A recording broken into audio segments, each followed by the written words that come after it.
So last time we left off with a little bit of a discussion on the company. If you look at in three broad a triangle with three broad pieces, you have the strategy. Where are we going to play? How are we going to win? You have the operational excellence piece. That's really about building the projects and executing the strategies. But it's also about all of the supporting operations that go around that. So to build a project, you need to have accounting. To build the project, you need to have purchasing. To build a project, you need to have human resources. So that it's over there. The organizational development piece is ensuring that talent never really constrains operational excellence, just like you had just described. And then there's this big organizational development aspect of it of ensuring that succession is going to be able to happen and the business will be sustainable into the future. So I wanted to dive further into the definition of this, and then this is where you take it on, because this is your whole. Yeah, this is why you went back to school after 2.5 decades or so in leadership. But so organizational development, I pulled this definition off of the Association for Talent Development. It's a great definition. An effort that it focuses on improving the organization's capability through the alignment of strategy, structure, people, reward systems, bonuses, incentives, and such, metrics, which we just covered, and management systems.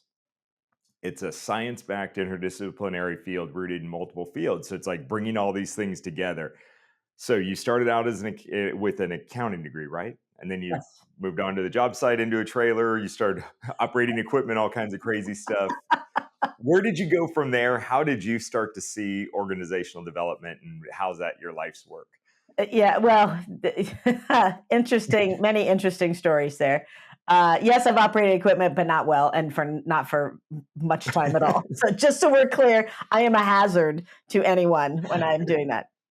But But it's capable. yeah, it's interesting. Yeah, it's interesting. So, was 20 some years into my career and into the Kiewit organization, and uh, in leadership, right, you're looking around.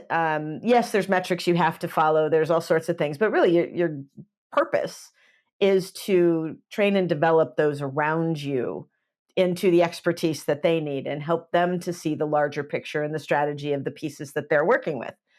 And in that organization, when you get, kind of high enough, you start to look around and you start to be in some of these meetings and you start to just sit and think and go, this is just so not about building the work anymore, because you start to see the rest of the story that's going on.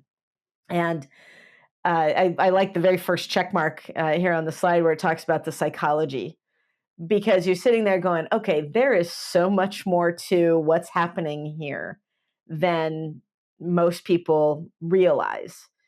And I had joked a long time ago when I got my bachelor's degree. I had said, I should have gotten two or three at the same time, and one would have been in conflict resolution, and another one should have been in HR, and another one should have been in organizational psychology, because that's a lot of it is, how do these people fit inside an organization that supports the people that are inside this organization? So I went back, like I said, 25 years in, and got my master's in organizational psychology. And I tell you, the light bulb went on in those courses, and it's like, that's what we call the behavior I'm seeing, right? This is this kind of leader, and this is the description for this kind of leader, and this is the description for this kind of leader, and these are some of the theories that work around that. But it's not like we had invented any of it. It's just finally like we talked many times, the common language around the different types of leadership and things like that were coming together.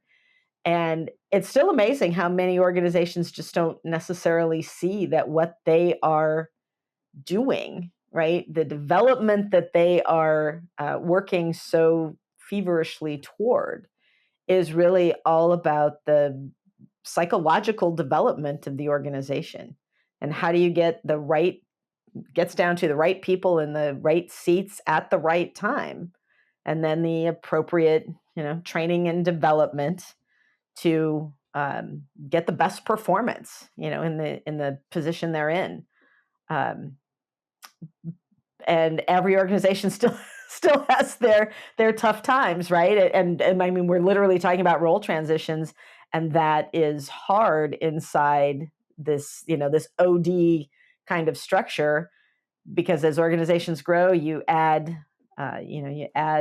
different job roles. And if we're not clear and we don't understand what that job role is and how somebody transitions from one role to the next, a lot of the pieces, the ops side can go upside down if we're not clear about that. So I don't know, David. I'm sure you see it all the time, right? Yeah, spending this is what's so cool, spending the time with you, because you start to realize there's a lot more to it than the blocking and tackling of having this metric and having a flow chart that say those are the mechanical aspects of making Right, the thing happen, and then there's the people aspect of it, and that's not nearly as easy. That's where all the magic happens. right. Knowing what to do, knowing what the metric is, and the business model, and even the ideal workflow and procedure. That's the prerequisite. Knowing how to effectively go get people paired up with that as closely as possible is really the magic. That's why I love that you in your career, because you see a lot of people that like I'm probably in that category. I didn't go that route, but I'll see people that are more left brained like I am, and very I think before, and I want to clear this one up. I think last time or time before I said something about like psychology is not a hard science. That the opposite of in hard science, that's referring to fields of study like mathematics. That's not saying that psychology is not hard. It's in that case, it's just there's a lot of unknowns and it's messy. And so you'll see somebody that's very left brain like me that loves the mathematics and the operations. I've never seen a flow chart or an org structure or anything like that, a process diagram that I didn't like and couldn't find a way to make better. And so then later on in the career, it's like, you know what? I'm going back to school and I'm going to go get my MBA or something like that. Quite honestly, almost useless, depending on what level of leadership you happen to be at. If you are good enough at being able to parse out strategy and not choose horseshoes when you see a Henry Ford making a car manufacturing plant, if you are good enough at those things, I would definitely recommend going the route that you went. I just think there's so much wisdom in that. So, Yeah, well, anyways, and yeah, there's a lot. yeah, and well, and it's funny because you start talking about the whole a checklist. I've never met a checklist I haven't liked either, right? I gravitate to those things. That's just what my experience has taught me. Uh, but it is interesting, right? We in the construction industry, we love the hard metrics. We love the lists. We love the things that we can tangibly put our hands on and check through, which is why, back to the talent value stream, we hire people just like us. So in every construction company, we talk about the small world and how people move around inside, from one company to the other, because we tend to hire like ourselves. And I know we'll talk a little bit about some of this, but it's interesting when you start to look at the psychological biases that we have and why our organizations look this way. It's because we made them this way, right? So sometimes you Right. just have to be able to step back and see that and intentionally make a different choice, or at least understand the choice that you're making. So we'll get to some of that. I Yeah. know here shortly, but it just always mystifies me that that everybody goes through it. Everybody sees it at one time or another. Yeah, and this is truly where the magic is, for scaling and for even being joyful in what you're doing. Because Right.